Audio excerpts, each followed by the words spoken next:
ବ୍ୟାସନଗର ସହରର ଡୋଲିପୁର ଅବକାରୀ ଥାନା ନିକଟରେ ଥିବା ରିବାର୍ଥ ଚାରିଟେବୁଲ ଟ୍ରଷ୍ଟ ଓ ନାରାୟଣ ସେବା ସଂଗଠନ ପକ୍ଷରୁ ଏକ ସ୍ୱେଚ୍ଛାକୃତ ରକ୍ତଦାନ ଶିବିର ଅନୁଷ୍ଠିତ ହୋଇଯାଇଛି। ଟ୍ରଷ୍ଟର ମୁଖ୍ୟ ପରିଚାଳକ ବ୍ରହ୍ମାନନ୍ଦ ମହାନ୍ତିଙ୍କ ଅଧ୍ୟକ୍ଷତାରେ ଅନୁଷ୍ଠିତ ଏହି ରକ୍ତଦାନ ଶିବିରକୁ ଯାଜପୁର ରୋଡ ଅଗ୍ନିଶମ ଅଧିକାରୀ ତାପସ ମନ୍ତ୍ରୀ ଆନୁଷ୍ଠାନିକ ଭାବେ ଉଦ୍ଘାଟନ କରିବା ସଙ୍ଗେ ସଙ୍ଗେ ରକ୍ତଦାତାମାନଙ୍କୁ ଉତ୍ସାହିତ କରିବା ସହିତ ଅନୁଷ୍ଠାନର ସମସ୍ତ କର୍ମକର୍ତ୍ତାମାନଙ୍କୁ ଏଭଳି ଏକ ସ୍ୱେଚ୍ଛାସେବୀ କାର୍ଯ୍ୟରେ ନିଜକୁ ନିୟୋଜିତ କରିଥିବାରୁ ସମସ୍ତ କର୍ମକର୍ତ୍ତାମାନଙ୍କୁ ଧନ୍ୟବାଦ ଦେଇଥିଲେ।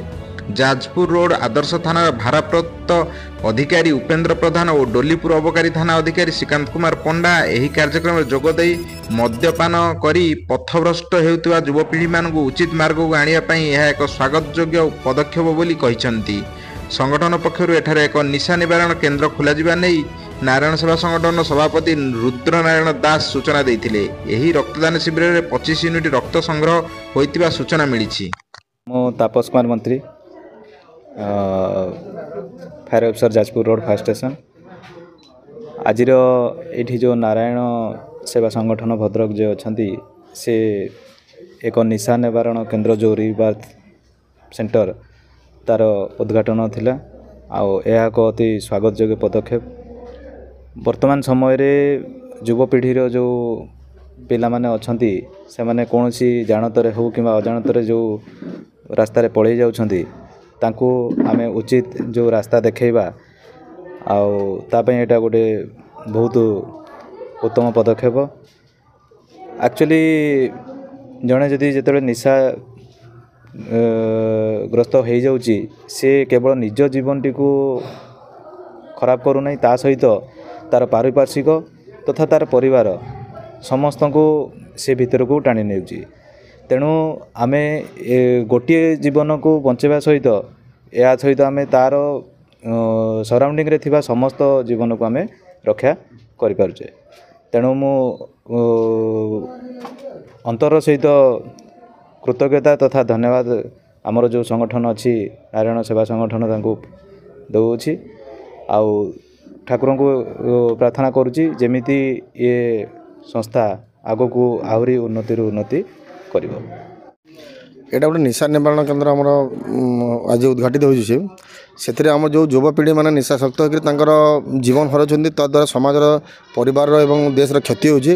तेणु सही रास्ता देखापी ये निशा निवारण केन्द्र आम भाई मैंने कर बहुत भल कम सबुत यहाँ लोक मैंने पुणी निज पूर्व अवस्था केमी फेरी पाइबे से प्रचेषा ये कर नूतन जीवन जमी पाइबे और समाज और परिवार उपयोगी जमी हो पारे से चेष्टा ये कर आम समस्ते कृतज्ञ अच्छू। समस्ते मिसिक आम साहाय्य करवा एवं सफल करवा।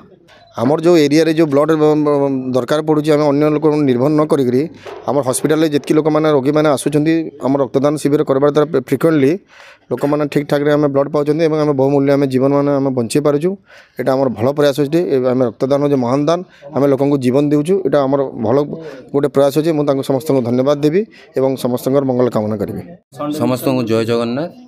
मु नारायण सेवा संगठन सभापति मत तो आमर एटी गोटे ब्लड कैंप अनुष्ठित होता जोटा कि रिबार्थ रिहाबिलिटेशन DDRC सेंटर आमर ब्रह्मानंद भाई करथिले।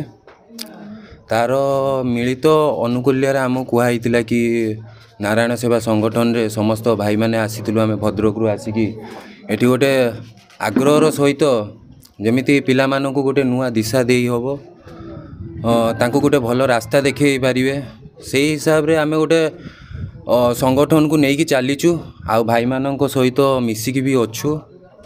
केमिति आमे चिंता करचु आगामी युवपीढ़ी माने केमिति भल बाट को जीवे निशाशक्त अवस्थारू केमिति गोटे भल जीवनटे बंची पारिबे सेतिपई आमे समस्त को गोटे नुआ दिशा देखैबा पई आमे ए कैंपटी अनुष्ठित होईछि।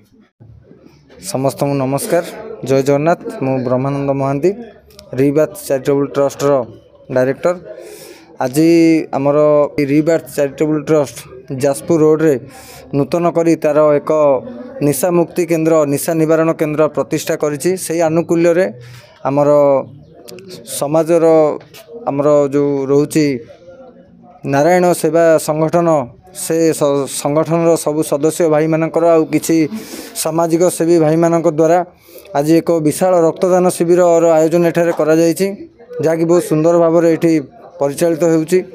युवपीढ़ी मानक गोटे प्रोत्साहन रोचे जे आमे माने जो रोचे सामाजिक क्षेत्र में केमती आम निशामुक्त रहा आमर समाज को गोटे वार्ता दबा जे आम समाज जन जमी ग्रहणीय हो पार आमती समाज गोटे दायित्ववान सदस्य आम हो पार जो रोचे समाजर किसी भल कर्म करवा जमीक आमर ये बर्तमान ट्रस्ट आ नारायण सेवा समितिर जो संगठन मिलित आनुकूल्य प्रत्येक रविवार दिन आमर भद्रक खोर्धा ये सब एरिया प्रत्येक असहाय गरीब निरीह लोक मानू खाद्य बंटन कर ट्रस्ट आमर संगठन आनुकूल्यर सक्षम अनुसार तो सहीपरि ये सब केमी आग को आगे नवा सामाजिक कार्य केमी आगे नवा एति ही मोर आशा एति ही मोर प्रचेषा आउ बहुत बहुत धन्यवाद दूसरी आमर तापस कुमार मंत्री सार को जी कि आमर अग्निशम विभाग ऑफिसर सार आज आम सहित जोड़ी रही बहुत बहुत धन्यवाद जनाऊँ सबू आमर सदस्य मानू आज आशा करूँ आम 35 रु 40 यूनिट पाखापाखि रक्त संग्रह करा कहीं एक विशाल सभा एठार आयोजन कर सबू सदस्य भाई मानकर बहुत इच्छुक आर बहुत आग्रह सहित से आसी पहुँचती तो आम आशा करूँ 35 रु 40 यूनिट आज आम ब्लड डोनेशन रे आमर भाग रहिबो। जाजपुर व्यासनगर पद्मलोचन नायक रिपोर्ट स्वराज्य खबर।